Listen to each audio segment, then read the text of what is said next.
Hello class, welcome back बच्चों। तो बेटा हम पढ़ रहे थे रिटायरमेंट चैप्टर। हम अब अपना आज नया कंसेप्ट स्टार्ट करेंगे, कंसेप्ट नंबर 36। आप सब पहले बेटा कंसेप्ट को समझेंगे, फिर नोट डाउन करेंगे बेटा, फिर हम उस पर बेस कुछ क्वेश्चन करेंगे। तो प्यारे बच्चों सामने देखना सब। बेटा हम बात कर रहे हैं कंसेप्ट नंबर 36 की, revaluation in case of retirement, in case of retirement। बाबू क्या ये बात मैं फर्स्ट टाइम कर रहा हूं? ऐसा नहीं है बेटा। रीवैल्यूएशन की बात हमने एडमिशन के टाइम पर किया और बहुत डिटेल्ड बात की है। ये कोई नई बात नहीं है हमारे लिए, ये पुरानी ही बात है और ये पुराना ही कंसेप्ट। मैं शायद इसमें कोई बात नहीं बोलूं, लेकिन बेटा एक बार फिर एनालिसिस करने के लिए चलते हैं बेटा दोबारा से। सामने देख रहे हैं आप बेटा, बहुत आराम से चीजों को समझ लो अगर पहले नहीं समझी थी तो। बेटा मैं बोलता हूं ए, बी और सी तीन पर्सन ने पार्टनरशिप स्टार्ट की ऑन 1 अप्रैल 2016। 1 अप्रैल 2016 को ए, बी और सी ने पार्टनरशिप स्टार्ट की और जिस दिन इन्होंने पार्टनरशिप स्टार्ट की बेटा, इन्होंने ना सबसे पहले एक शॉप परचेज करी और बेटा उस दुकान की कीमत है मान लो 4 लाख रुपए जो इन्होंने खरीदी है। और ये बेटा बिजनेस इन्होंने स्टार्ट कर दिया, बिजनेस चलता रहा चलता रहा चलता रहा और आज बेटा मान लो आज 31 मार्च 21 को इनकी बैलेंस शीट दिखाने की कोशिश करता हूं, कैसे दिखाई दे रही होगी बेटा। आज इनकी बैलेंस शीट मेरे हिसाब से आज भी शॉप की कीमत 4 लाख रुपए इन्होंने लिखी होगी। मान लो इसके अलावा इनके पास कैश एंड बैंक बैलेंस है 4 लाख रुपए का, और दैट मीन्स बेटा एसेट साइड का टोटल 8 लाख रुपए। मान लो बेटा capital contributed by A, B and C stands at 3 lakh, 2 lakh, 1 lakh and the creditor of the business is 2 lakh. Total ये भी 8 लाख है। मान लो बेटा ये 31 मार्च 2021 की बैलेंस शीट है और बैलेंस शीट आपको पता है ये नाम में है बेटा बैलेंस शीट। ये बैलेंस होगी हमेशा। Liability is equals to assets. Liability हमारी 8 लाख रुपए की है तो एसेट भी 8 ही लाख रुपए की है। बाबू देखो आज मान लो इस शॉप की कीमत 20 लाख रुपए हो चुकी है। 5 साल के बाद इसकी कीमत बढ़ते बढ़ते बढ़ते बढ़ते मार्केट वैल्यू 20 लाख हो चुकी है। लेकिन बेटा हम तब भी इसको 4 लाख का रिकॉग्नाइज करते हैं अकाउंट्स में। ऐसा क्यों? बेटा 11th क्लास में हमारे को एक अकाउंटिंग प्रिंसिपल, अकाउंटिंग कन्वेंशन पढ़ाया जाता था जिसका नाम होता था हिस्टोरिकल कॉस्ट कंसेप्ट, या बेटा हम इसको प्यार से कॉस्ट कंसेप्ट भी बोलते हैं। आपने जिंदगी में पढ़ा नहीं होगा बेटा, क्योंकि आपको लगता है इन चीजों की कोई रेलेवेंस नहीं होती अकाउंट्स में, ठीक है ना। और ये मैं बिल्कुल परफेक्ट बात बोल रहा हूं। हर टीचर को लगता है अकाउंटिंग इक्वेशन, जर्नल एंट्री पढ़ा दो बस, वही बच्चे के लिए बहुत है, वही तो नंबर देगा। पर बेटा नंबर लेते रह जाते हैं, अकाउंट्स पीछे छूटती चली जाती है। बेटा हिस्टोरिकल कॉस्ट कंसेप्ट कहता है सारी एसेट को कॉस्ट पे रिकॉग्नाइज करना है, कॉस्ट पे रिकॉग्नाइज करना है। यानी कि चाहे इसकी मार्केट वैल्यू 5 करोड़ क्यों ना हो गई हो, ये 4 लाख का ही दिखाया जाएगा बेटा अकाउंट्स में। तो मैं 4 लाख का दिखा रहा था बेटा। आज सी कहता है कि मैं पार्टनरशिप छोड़ना चाहता हूं और आप एक काम करो मेरा हिस्सा मुझे दे दो। बेटा सी का हिस्सा कितना दिखाई दे रहा है? 1 लाख दिखाई दे रहा है। मान लो ए, बी, सी की PSR भी 3:1 है। जैसे इनकी कैपिटल है बेटा वैसे इनकी PSR है 3:2:1 है। सी ने कहा मेरा हिस्सा दे दो मुझे। सी का हिस्सा कितना है बेटा? 1/6 है, ठीक है ना, दिखाई दे रहा है। और कहूं तो बेटा 1 लाख रुपए। ये 1 लाख पता है कैसे आया? 2 तरीकों से आ सकता है। एक तो कैपिटल का बैलेंस 1 लाख दिखाई दे रहा है, एक ऐसे समझ लो सारी एसेट 8 लाख रुपए की है, 2 लाख का कर्जा है। तो टोटल बिजनेस में पैसा इन्वेस्टेड कितना है? 6 लाख। 6 लाख का 1/6 ले तू, 1 लाख रुपए ले और घर चलता बन। लेकिन बेटा एक बात सुनो, कहीं ना कहीं आपको नहीं लगता अगर आज हमने सी को 1 लाख रुपए दे दिए तो कहीं ना कहीं हमने उसको कुछ धोखा दे दिया? सी कहेगा क्या बात कर रहा है भाई, शॉप की कीमत 4 लाख थोड़ी है, शॉप की कीमत तो 20 लाख है। और आप मुझे पेमेंट कर रहे हो 4 लाख के हिसाब से। बेटा मैंने तो एसेट 8 ही लाख की मानी ना आज भी, और 2 ही लाख का कर्जा माना ना, इस हिसाब से 6 ही तो लाख की कैपिटल बच गया बिजनेस में। लेकिन सी क्या बोलेगा, क्या रियलिटी में 6 लाख रुपए इन्वेस्टेड है बिजनेस में? नहीं, रियलिटी में तो कुछ ज्यादा है बेटा। बाबू आपने शॉप की कीमत 16 लाख रुपए से कम दिखा रखी है। कायदे से शॉप इधर 16 लाख रुपए बढ़ानी चाहिए और 16 लाख रुपए का प्रॉफिट इधर बढ़ाना चाहिए, और प्रॉफिट में से भी हिस्सा देना चाहिए 1/6 सी को। समझ रहे हो ना बेटा? क्या जरूरत है एसेट को रीवैल्यू करने की? मैं जरूरत समझाने की कोशिश कर रहा हूं। क्या जर्नल एंट्री समझाना मुश्किल है? मैं 1 सेकंड में जर्नल एंट्री बताता, आप रट्टा मार लेते। मैं तो जरूरत दिखाने की कोशिश कर रहा हूं, क्या जरूरत है रीवैल्यूएशन की। तो बेटा एसेट्स को रीवैल्यू करना पड़ेगा आज आपको, क्योंकि बेटा आप चाहते हो सी को प्रॉपर हिस्सा मिले, और सी कोई बुद्धू नहीं है, वो कहेगा पहले एसेट को रीवैल्यू करो, मुझे तो नया हिस्सा दो। ठीक है ना बेटा? और ऐसा हो सकता है बेटा, जरूरी थोड़ी है बेटा कि क्रेडिटर बेटा 2 लाख में ही सेटल हो। सी कह रहा है मैं तो बात करके आया था क्रेडिटर से, वो हमें 10% डिस्काउंट देने को तैयार बैठे हैं, वो तो 1,80,000 में मान जाएंगे। आपने दिखा रखा है 2 लाख। क्यों मेरे से 2 लाख रुपए ले रहे हो आप? 1,80,000 ही लो ना बेटा। तो ऐसा हो सकता है बेटा लायबिलिटी को भी रीवैल्यू करना पड़े।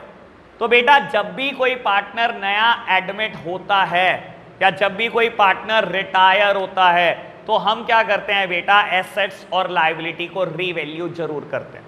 और यही बात मैंने एडमिशन के टाइम पर भी बोली थी बेटा। बाबू रीवैल्यूएशन करना बहुत आसान है, कुछ मुश्किल बात नहीं। 2 रास्ते हो सकते हैं बेटा। एक रास्ता हो सकता है आप जर्नल एंट्री के थ्रू चले जाओ, और एक हो सकता है बेटा हम रीवैल्यूएशन अकाउंट के थ्रू चले जाए। और आपको याद होगा बेटा, मेरा तो फेवरेट एक ही चीज़ है, मैं कोई जर्नल एंट्री सिखाने लगूँ बेटा आपको, ठीक है ना? मैं तो मुश्किल बात करूँगा, मुझसे तो नहीं होती आसान बात। और आपको पता है आप मुश्किल सीखते सीखते बेटा जर्नल एंट्री आराम से खुद बनानी सीख चुके। लो बेटा करते हैं रीवैल्यूएशन अकाउंट की बात। बेटा रीवैल्यूएशन अगर अकाउंट की बात करूं, चलो एक बात का बेस और बता देता हूं बेटा। कोई भी आप अकाउंट बना रहे हो, मुझे नहीं पता आपने 11th में चीजों को कितना पढ़ा है, कोई भी हम अकाउंट बनाते हैं हमेशा किसी भी अकाउंट की 2 साइड होती है। एक लेफ्ट हैंड साइड होती है बेटा और दूसरी राइट हैंड साइड होती है। लेफ्ट हैंड साइड हमेशा डेबिट होती है बेटा, एंड राइट हैंड साइड हमेशा क्रेडिट होती है। हमेशा कोई भी अकाउंट हो दुनिया का बेटा, ठीक है ना? लेफ्ट हैंड साइड हमेशा डेबिट होती है और राइट हैंड साइड हमेशा क्रेडिट होती है बेटा। अभी हम इसमें क्या करते हैं, इसका फॉर्मेट रेडी करते हैं, और इसका फॉर्मेट बड़ा सिंपल सा है बेटा। Particulars, amount, particulars and amount. बेटा मान लो किसी एसेट की वैल्यू इंक्रीज करनी है, जैसे कि मेरे एग्जांपल में शॉप 4 लाख रुपए की थी, ठीक है ना, जो हमने बैलेंस शीट में रिकॉग्नाइज करी, जबकि इसकी एक्चुअल मार्केट वैल्यू 20 लाख है।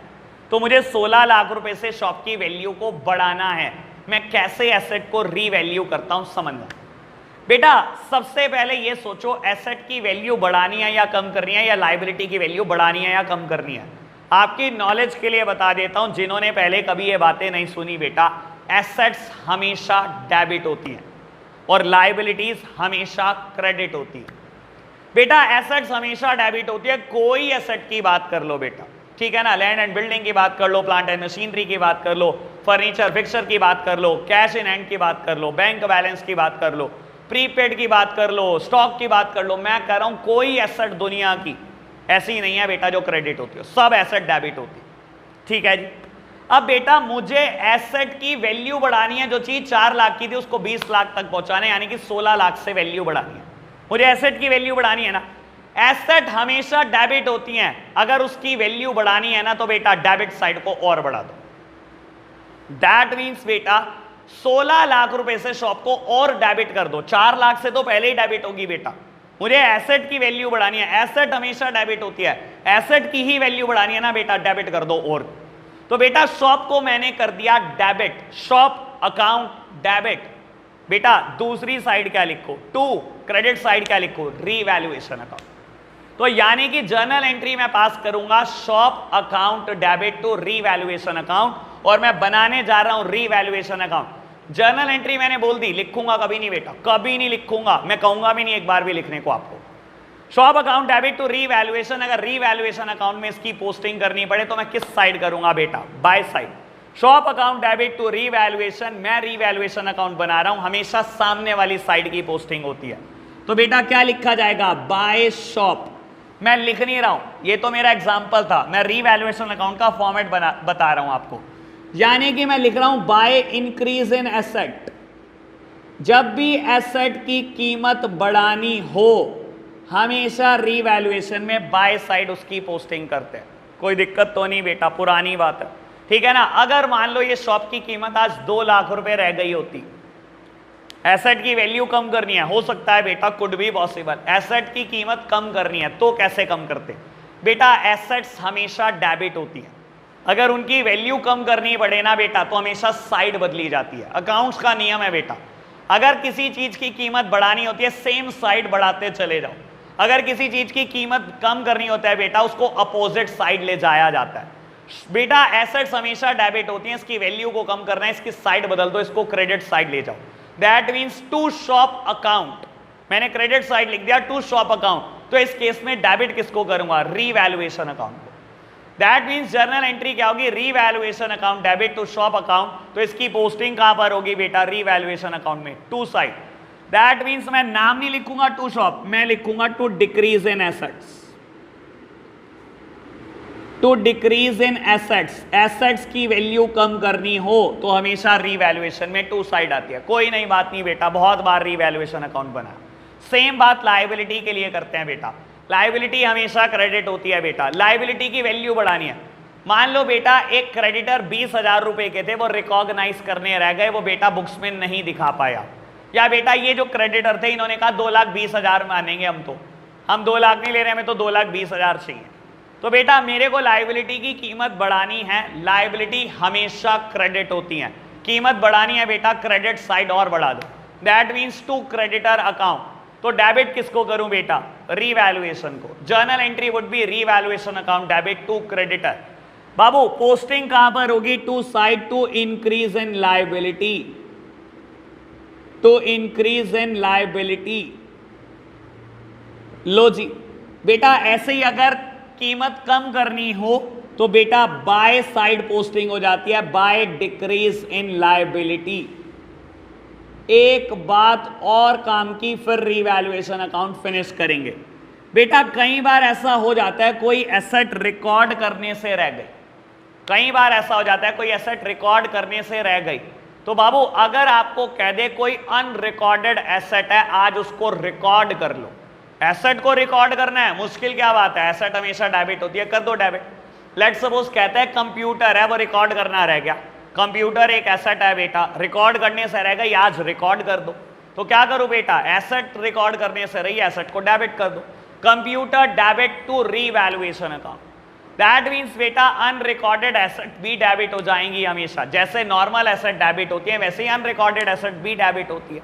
तो बेटा एंट्री होगी unrecorded assets account debit to revaluation, और उसकी पोस्टिंग कहां पर होगी? रीवैल्यूएशन अकाउंट में, by side, by unrecorded assets, by unrecorded assets. Same बात बेटा अनरिकॉर्डेड लायबिलिटी के लिए, अगर कोई लायबिलिटी रिकॉर्ड करने से रह गई है, लायबिलिटी हमेशा क्रेडिट होती है, पहुंचा दो क्रेडिट में, ठीक है ना बेटा। टू लायबिलिटी, तो डेबिट किसको करूं? रीवैल्यूएशन को, तो बेटा इसकी पोस्टिंग कहां पर होगी? To side, to unrecorded liability. मैंने एक भी बात नहीं करी बेटा, एडमिशन में सारी बात लिखी हुई है, मेरे को तो बस ये बोलना था सेम एज एडमिशन, फिर भी मैंने इतना कुछ मत्था बच्ची कर दी इसमें बेटा। और ये बात जरूर बता देता हूं आपको, अगर मेरी क्रेडिट साइड ज्यादा आई रीवैल्यूएशन की, जनरली ऐसा ही होता है बेटा, कभी भी रीवैल्यूएशन अकाउंट बैलेंस नहीं होता, या तो क्रेडिट साइड ज्यादा होगी या तो डेबिट साइड ज्यादा होगी। अगर मेरी रीवैल्यूएशन की क्रेडिट साइड ज्यादा हुई, दैट मीन्स रीवैल्यूएशन का प्रॉफिट है, और अगर प्रॉफिट है तो बेटा बांट दो। बाबू मान लो ये साइड ज्यादा आई है क्रेडिट साइड, तो हाईएस्ट टोटल वुड बी होना बोथ साइड, अकाउंट बैलेंस करने का नियम है, हाईएस्ट टोटल को दोनों तरफ लिखो और बेटा बैलेंस को बांट दो। बेटा ये बढ़ता किसमें? Old partners capital account. Profit हुआ तो सारे ओल्ड पार्टनर में बांट देना बेटा, ओल्ड रेशो में बांट देना, ओल्ड पार्टनर ओल्ड रेशो, और अगर लॉस हुआ बेटा तो भी बांट देना old partner old ratio by old partners capital account. Babu profit हुआ तो भी ओल्ड पार्टनर का है और लॉसेस हुए तो भी ओल्ड पार्टनर के हैं, क्योंकि मेहनत तो एबीसी तीनों ने करी थी। आज सी कह दे मैं रिटायर हो रहा हूं, ये थोड़ी कहेंगे ए और बी शॉप की कीमत में से हम खाएंगे, ठीक है ना बेटा। तीनों ने मेहनत करी थी, तीनों ने मिलकर शॉप खरीदी थी, तो बड़ी हुई वैल्यू सी को भी मिलनी चाहिए। तो बेटा रीवैल्यूएशन का चाहे प्रॉफिट है चाहे लॉसेस है बेटा, हमेशा ओल्ड पार्टनर में बढ़ते हैं, ओल्ड रेशो में। मैंने कोई नई बात नहीं बोली इसमें अब तक, ठीक है बेटा। आप फटाफट से कंसेप्ट को नोट डाउन करेंगे फिर हम आगे बढ़ेंगे। तो बेटा हम पेज नंबर 6.57 पर हैं। क्वेश्चन नंबर 23 रीवैल्यूएशन पर बेस्ड है बेटा। पढ़ता हूं क्वेश्चन एक बार। Sangeeta, Saroj and Shanti are partner sharing profit and losses in the ratio 5:3:2। तीन पार्टनर हैं बेटा, 5:3:2। बेटा ओल्ड पीएसआर है इनकी। कहता है Shanti retired and on the date of her admission following adjustment were agreed. बेटा जिस दिन वो रिटायर हुई तो बेटा कुछ एडजस्टमेंट को लेकर एग्रीमेंट हो गया उनका। पढ़ो जी क्या एडजस्टमेंट है। कहता है the value of furniture is to be increased by 12,000। Furniture की वैल्यू 12,000 रुपये बढ़ानी है, ठीक है जी। The value of stock to be decreased by 10,000। Stock की वैल्यू 10,000 रुपये कम करनी है। बोलता है machinery of book value 50,000 is to be reduced by 10%। Machinery की वैल्यू बेटा आपको 10% से कम करनी है। D point the provision for doubtful date at the rate 5% is to be created on debtor of book value of 40,000। Debtor पे बेटा 5% provision create करना है। Unrecorded investment 10,000। अनरिकॉर्डेड इन्वेस्टमेंट है बेटा, रिकॉर्ड करना है, कर देंगे record. An item of 1,000 included in a bills payable is not likely to be claimed and hence should be returned back। बेटा बिल पेबल एक लाइबिलिटी होती है। कहता है 1,000 रुपये की लाइबिलिटी दिखा रखी थी आपने, अब वो भी नहीं देनी, उसको भी खत्म कर दो। और कहता है आपको पास द नेसेसरी जर्नल एंट्री। बेटा रीवैल्यूएशन के सबसे सिंपल क्वेश्चन में से एक क्वेश्चन है, जर्नल एंट्री पास करनी है, ये आप पास करोगे। मैं नेक्स्ट क्वेश्चन कर रहा हूं 24, इससे बड़ा क्वेश्चन है। चलो जी बेटा बोलता है A B and C were partner sharing profit and losses in the ratio of 2:2:1।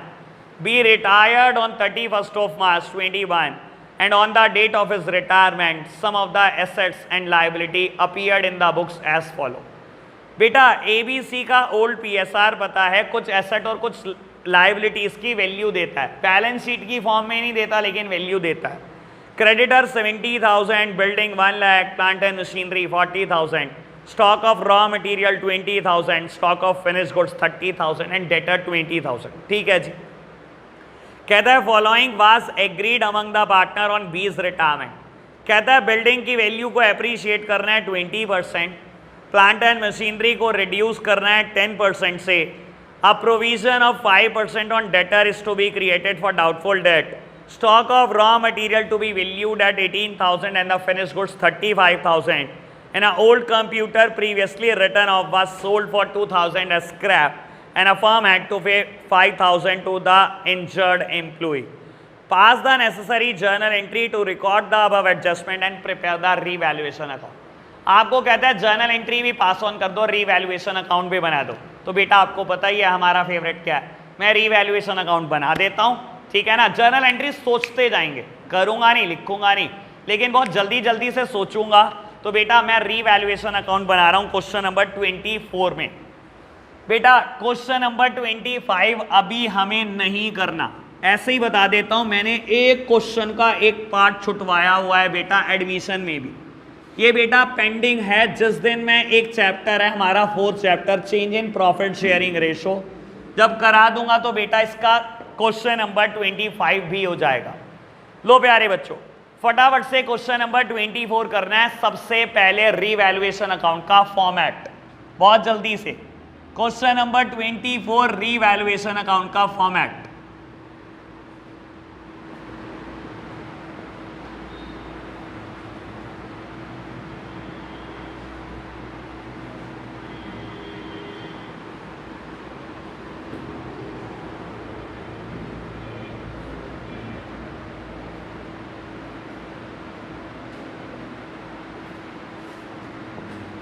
लो जी फटाफट से आप सब मेरे साथ साथ हैं, सोचना शुरू करो मेरे साथ साथ। बाबू पहली entry, building is to be appreciated by 20%, और अगर बुक्स में देखो तो बिल्डिंग 1 लाख की है। कहता है बिल्डिंग की वैल्यू 20% बढ़ानी है, जल्दी जल्दी सोचना है। एसेट है, एसेट की वैल्यू बढ़ानी है, क्या करो एसेट को डेबिट कर दो। दैट मीन्स बिल्डिंग डेबिट हो गई, बिल्डिंग टू रीवैल्यूएशन ये एंट्री हुई होगी, तो रीवैल्यूएशन अकाउंट में पोस्टिंग कहाँ होगी, बाय बिल्डिंग 20,000। लो प्यारे बच्चों, तो हमने बहुत जल्दी से जर्नल एंट्री सोची और फटाफट से मैं इसकी पोस्टिंग कर रहा हूं। बाय बिल्डिंग 20,000, बढ़ो आगे बेटा। कहता है plant and machinery is to be reduced by 10%, और प्लांट एंड मशीनरी 40,000 का दिया है। कहता है 10% यानी कि 4,000 रुपए कम कर दो। एसेट को कम करना है, एसेट डेबिट होती है, कम करना है बेटा, क्रेडिट साइड लिख दो। To plant and machinery account, तो डेबिट क्या हो जाएगा, रीवैल्यूएशन। रीवैल्यूएशन अकाउंट में पोस्टिंग कहां होगी, revaluation account debit to plant and machinery account 4,000। लो बच्चों बढ़ो आगे बेटा। कहता है provision of 5% on debtor is to be created, और डेटर दिए हुए हैं बेटा 20,000 के। कहता है बेटा 5% प्रोविजन बनाना है, यानी कि 1,000 रुपए का प्रोविजन बनाना है। प्रोविजन हमेशा लायबिलिटी है बेटा, प्रोविजन हमेशा नॉन लायबिलिटी के लिए बनाई जाने वाली चीज है बेटा। प्रोविजन खुद में एक लायबिलिटी है, और लायबिलिटी है क्रिएट करनी है, तो बेटा कर दो ना लायबिलिटी क्रिएट। लायबिलिटी हमेशा और हमेशा क्रेडिट होती है। 1,000 की लायबिलिटी बनानी है, बना दो बेटा, कर दो क्रेडिट। तो बेटा एंट्री क्या होगी, to provision for doubtful debt, और बेटा डेबिट क्या हो जाएगा, रीवैल्यूएशन। तो बेटा पोस्टिंग कहां होगी, to side, to provision for doubtful debt.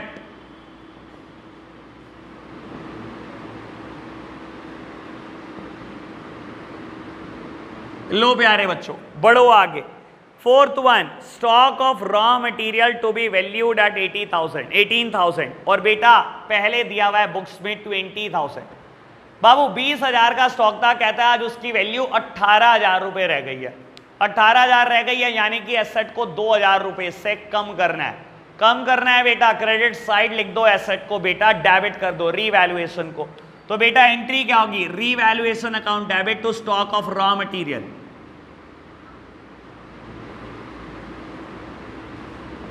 लो जी, और बेटा फिनिश गुड्स की वैल्यू बोलता है कितनी है, 35,000, जबकि ऑलरेडी बैलेंस शीट में 30,000 है। तो बेटा मुझे 5,000 रुपए से वैल्यू बढ़ानी है। बेटा मुझे 5,000 रुपए से वैल्यू बढ़ानी है स्टॉक की, एसेट की, तो एसेट को क्या कर दो, ऑलरेडी एसेट डेबिट होती है बेटा 5,000 से, और डेबिट कर दो, एसेट की वैल्यू बढ़ जाएगी बेटा। तो एंट्री क्या होगी, stock of finish goods debit to revaluation account, और पोस्टिंग कहां हो जाएगी, by side by finish goods. लो जी बेटा अगली एंट्री पढ़ो बेटा, point number E, an old computer previously written off was sold for 2,000 as scrap. एक कंप्यूटर था पुराना, आज 2,000 रुपए का आपने बेच दिया है। बेटा बेच दिया, जब मैंने कंप्यूटर बेच दिया तो कहीं ना कहीं बेटा पैसा आया होगा। और एसेट पे रूल बता देता हूं, मुझे नहीं पता 11th क्लास में कितना पढ़ा है बेटा। रियल अकाउंट के रूल लगते हैं बेटा, और बोलते हैं debit what comes in and credit what goes out. जो भी एसेट आएगी हमेशा डेबिट होगी, और जो भी एसेट जाएगी बेटा हमेशा क्रेडिट होगी। डेबिट व्हाट कम्स इन, तो बेटा जब मैंने कंप्यूटर बेचा तो मेरे पास कैश आया होगा। कैश एक एसेट है बेटा, और बेटा जब कैश आया होगा, रूल क्या है, डेबिट व्हाट कम्स इन। आ रहा है तो डेबिट कर दो, एसेट आ रही है तो डेबिट कर दो। कैश आ रहा है बेटा डेबिट करूंगा, कैश जाता है हमेशा क्रेडिट हो जाता है। तो बेटा कैश आ रहा है बिजनेस में, तो एंट्री क्या हुई होगी, cash account debit to revaluation. ठीक है ना, पैसा आ गया बिजनेस में रीवैल्यूएशन के नाम का। तो बेटा पोस्टिंग होगी by side by cash 2,000 rupee. And last one is firm had to pay 5,000 to the injured employ. बेटा एक एम्प्लॉय को इंजरी हो गई और उसको आपको 5,000 रुपए देने पड़े, तो बेटा कर दो पे। बेटा एक लायबिलिटी क्रिएट करनी पड़ेगी आपको बाबू एक एम्प्लॉय को पे करना है तो कंपनसेशन देना है, लायबिलिटी क्रिएट करनी है। सारी लायबिलिटी क्रेडिट होती है बेटा तो कंपनसेशन भी क्रेडिट हो जाएगी। तो एंट्री होगी revaluation account debit to workman compensation, to workman compensation 5000। लो जी बेटा अकाउंट की बैलेंसिंग करना सीखते हैं। देखो बेटा कोई भी अकाउंट है उसका क्लोजर करने का तरीका हमेशा सेम है, उस अकाउंट को बेटा बंद करने का तरीका हमेशा सेम होता है। Highest total would be on both side. इन दोनों में से देख लो बेटा हाईएस्ट टोटल क्या है। बेटा यहां पर टोटल है 27,000 और यहां पर टोटल है बेटा 12,000। हाईएस्ट टोटल को दोनों तरफ लिख दो तो बेटा हाईएस्ट वुड बी 27,000 और बेटा मेरी क्रेडिट साइड ज्यादा है, दैट मींस मुझे रीवैल्यूएशन में प्रॉफिट हुआ है। आपको खैर प्रॉफिट लॉसेस से कोई ज्यादा टेंशन होनी नहीं चाहिए, सोच सको तो बहुत अच्छी बात, नहीं भी सोच सकते तो भूल जाओ बेटा, मुझे तो बैलेंस ही निकालना है। 27,000 हाईएस्ट टोटल को बोथ साइड लिखा, यहां पर बैलेंस बच गया 15,000। ये किस में बटेगा बेटा, ओल्ड पार्टनर में बट जाएगा, ओल्ड रेशो में बट जाएगा। क्या मेरे पास पार्टनर के नाम थे?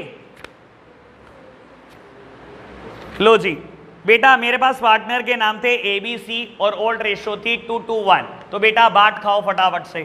टू A's कैपिटल अकाउंट,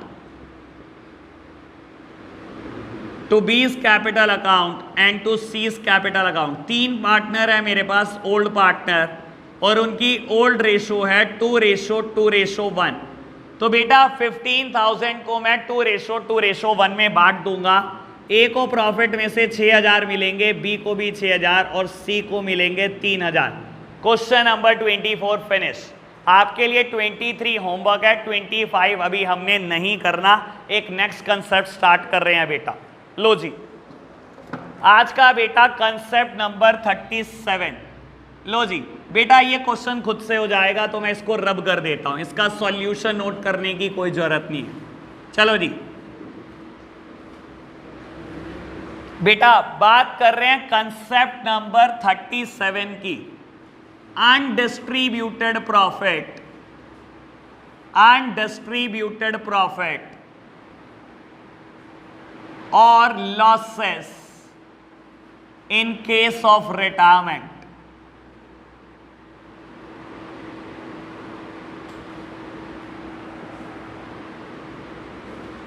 बेटा अगेन अगर मैं लिख दूं ना सेम एड एडमिशन तो मुझे कोई फर्क नहीं पड़ता। एडमिशन में भी अनडिस्ट्रीब्यूटेड प्रॉफिट या लॉसेस को मैं ओल्ड पार्टनर्स में ओल्ड रेशो में बांटता था, यहां पर भी सेम बात है। लेकिन एक बार फिर से बेटा लॉजिक क्लियर करते हैं। लो प्यारे बच्चों समझने की कोशिश करना। बाबू ABC ने एक पार्टनरशिप स्टार्ट करी, पार्टनरशिप स्टार्टिंग डेट है 1 अप्रैल 2016 और ये पार्टनरशिप कंटिन्यू रहती है बेटा 5 साल तक, 31 मार्च 21 तक। बेटा देखो कायदे से आपको बैलेंस शीट को रिप्रेजेंट करने के बहुत सारे तरीके हो सकते हैं, आप अलग अलग बुक को अलग अलग तरीके से रिप्रेजेंट करते हुए देख सकते हो। बाबू मैं एक तरीका सिखाता हूं जो हम बिल्कुल सही तरीका सीखते हैं अपना चैप्टर नंबर 1 में। देखो बेटा जब मैं बैलेंस शीट में liability side partners capital account लिखता हूं तो हर बार इसमें प्रॉफिट या लॉसेस को ऐड या लेस करता चला जाता हूं, ठीक है ना बेटा। मैंने अगर लिख दी ए की कैपिटल 3 लाख, 2 लाख, 1 लाख, तो इसका मतलब क्या होता है बेटा, अगर मैं बोलूं ये बैलेंस शीट 31 मार्च 21 की है तो इसका मतलब ये होता है बेटा इस कैपिटल में पिछले 5 साल के सारे प्रॉफिट या लॉसेस एडजस्ट हो चुके। लेकिन जरूरी नहीं है बेटा कि पेपर आपको इसी तरीके से बैलेंस शीट दे। और हम एडमिशन में भी देखते हैं क्या करता है बेटा एग्जामिनर, बैलेंस शीट में मेरे को कैपिटल देगा ए और बी और सी की और साथ में लिख देगा जनरल रिजर्व 2 लाख या profit and loss account 1 lakh. अरे भाई ये क्या मतलब हुआ, ये प्रॉफिट अलग कैसे लिख दिया आपने और ये रिजर्व अलग कैसे लिख दिया, इस पे तो पार्टनर का ही राइट होता है। बेटा क्या मैं एग्जामिनर से लड़ने लग जाऊं कि तुझे बैलेंस शीट बनानी नहीं आती, क्वेश्चन इज टेक्निकली रॉन्ग, हम नहीं अटेम्प्ट करते? हम कैसे कह सकते हैं ये बात? हम कौन से इतने सुपीरियर हो गए कि एग्जामिनर को कह दे बेटा ये बात? अब बेटा ये भी एक तरीका हो सकता है बैलेंस शीट बनाने का। पिछले 5 साल में मैं बोलूं 3 लाख रुपए के प्रॉफिट हुए और उसने एक बार भी प्रॉफिट को कैपिटल में नहीं जोड़ा। इसने क्या करा बेटा, ये प्रॉफिट को अलग से दिखाता है। ऐसा हो सकता है बेटा, और यही बात मैंने एडमिशन में भी बोली थी। इसने बैलेंस शीट को ऐसे रिप्रेजेंट करा, general reserve 2 lakh and profit and loss credit balance 1 lakh, यानी कि कुल मिला के 3 लाख का प्रॉफिट इसने अलग दिखा दिया बेटा।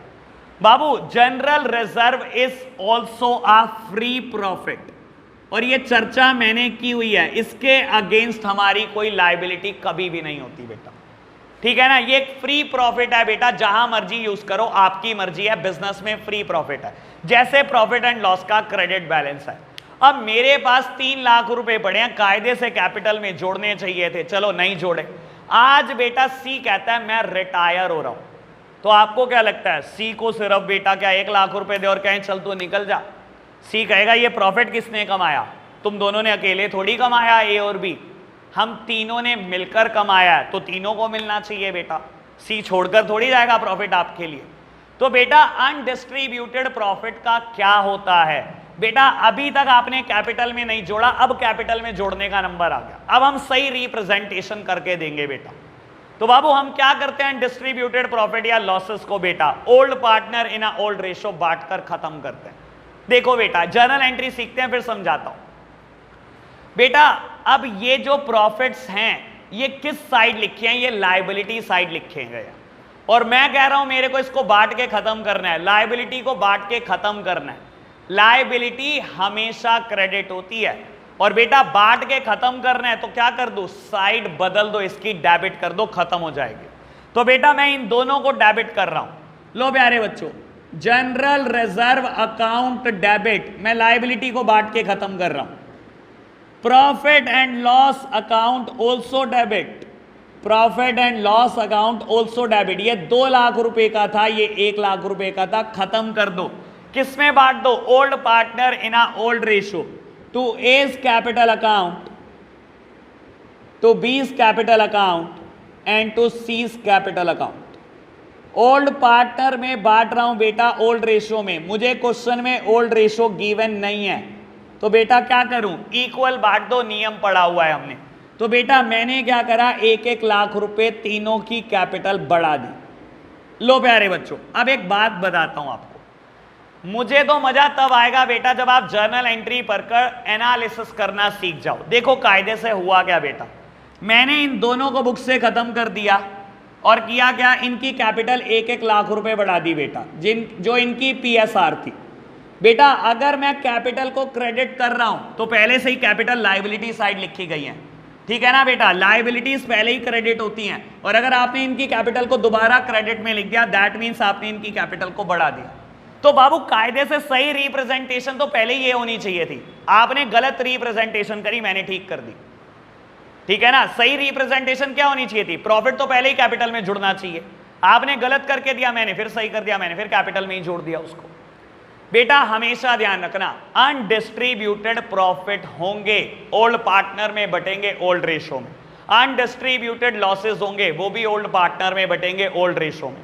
लॉसेस हमेशा बेटा एसेट साइड लिखे जाते हैं, लॉसेस के 2 ही नाम हो सकते हैं, आपको पता भी है बेटा, profit and loss debit balance and advertisement suspense account. जबकि प्रॉफिट के नाम बहुत सारे हो सकते हैं, हमने इसके अलावा भी नाम पढ़े थे, कंटिंजेंसी रिजर्व की बात करी है, वर्कमैन कंपनसेशन रिजर्व की बात करी है, इन्वेस्टमेंट फ्लक्चुएशन फंड की बात की है बेटा। तो प्रॉफिट 5-7 हो सकते हैं, लेकिन लॉसेस के 2 ही नाम थे बेटा, profit and loss debit balance and advertisement suspense account. अगर कभी लॉसेस दिए हो तो उसका क्या, उसको भी खत्म करने का वही तरीका है बेटा। बाबू लॉसेस हैं, एसेट साइड लिखे होंगे, खत्म करने के लिए क्या करूं, एसेट डेबिट होती है, खत्म करने के लिए उसको क्रेडिट साइड चिपका दो बेटा, डेबिट कर दो old partner in old ratio. तो बेटा ये कोई बात नहीं की मैंने, ये अगेन एक पुराना कंसेप्ट है, हमारी ये पुरानी चर्चा है बेटा, आप एक बार इसको नोट डाउन कर लो बेटा, फिर हम इस पर बेस्ड क्वेश्चन करते हैं।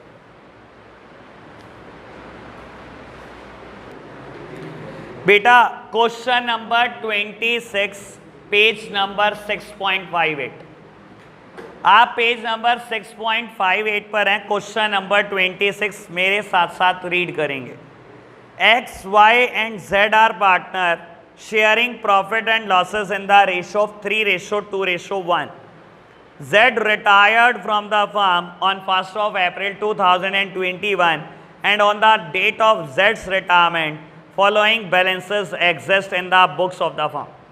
General reserve 1,80,000, profit and loss debit balance 30,000, workman compensation reserve 24,000 which was no more required, employee provident fund 20,000, pass necessary journal entry for the adjustment of these item on the Z's retirement. तो बेटा simple सा question है undistributed profit and losses पर। लो जी बेटा वहां पर अगर याद हो ना, हमने 6-6, 7-7 क्वेश्चन करें एडमिशन के टाइम पर। आज इसको भी पता है कि हमारी प्रैक्टिस कितनी है, ये क्वेश्चन ही हमारे को 2-2, 3-3 दे रहे हैं इन चीजों। बेटा अब XYZ पुराने पार्टनर है, 3:1 इनकी ओल्ड PSR है, सारे अनडिस्ट्रीब्यूटेड प्रॉफिट या लॉसेस ओल्ड पार्टनर में बटने वाले हैं ओल्ड रेशियो में। General reserve 1,80,000, profit and loss debit balance, debit balance मतलब एसेट में लिखा गया होगा, सारी एसेट डेबिट होती है, that means it is a losses.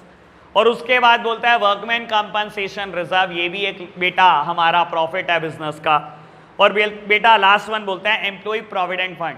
बेटा एम्प्लॉय प्रोविडेंट फंड पर कभी किसी पार्टनर का राइट नहीं होता। याद हो एडमिशन में डबल स्टार ट्रिपल स्टार मैंने इस बात पर किया था कि एम्प्लॉय प्रोविडेंट फंड को बांट कर मत आना ना पार्टनर में बेटा। एम्प्लॉय प्रोविडेंट फंड एम्प्लॉय की रिटायरमेंट पे उसको देना है, ये इस पे किसी पार्टनर का कोई राइट नहीं है, इसको नहीं बांटना, बाकी तीनों को बांट दो बेटा।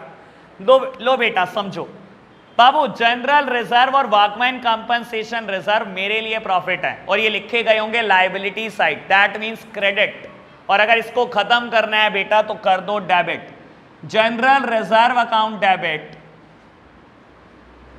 General reserve account debit, workman compensation reserve also debit.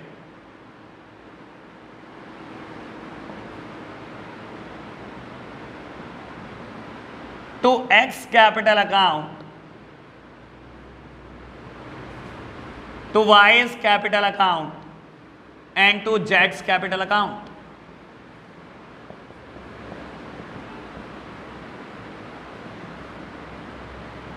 बेटा जनरल रिजर्व की वैल्यू 1,80,000, वर्कमैन कंपनसेशन रिजर्व 24,000 और अब मेरे को इसको डिस्ट्रीब्यूट करना है 2,04,000 को इन 3:2:1। तो बेटा बांट लेना 3:2:1 में, मैंने कैलकुलेट कर लिया है। लो जी तो बेटा मैंने बांट दिया 3:2:1 में। और बेटा नरेशन लिखना मत भूलना, बीइंग अनडिस्ट्रीब्यूटेड प्रॉफिट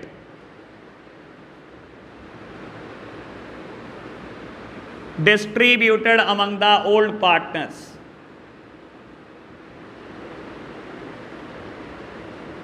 लो जी और बेटा प्रॉफिट एंड लॉस का डेबिट बैलेंस दे रखा है, दैट मींस एसेट्स। और बेटा मुझे इसको भी बांटना है, डेबिट चीज को बांटना है, बुक से खत्म करना है बेटा, क्रेडिट साइड ले जाओ, हो जाएगी खत्म बेटा। तो मैं लिख रहा हूं credit side to profit and loss account. Debit क्या होगा बेटा, old partner in old ratio, X capital account debit, Y's capital account also debit and जेड्स capital account also debit. Being losses distributed, बेटा लॉसेस को बांट दिया आपने, being losses distributed among old partner.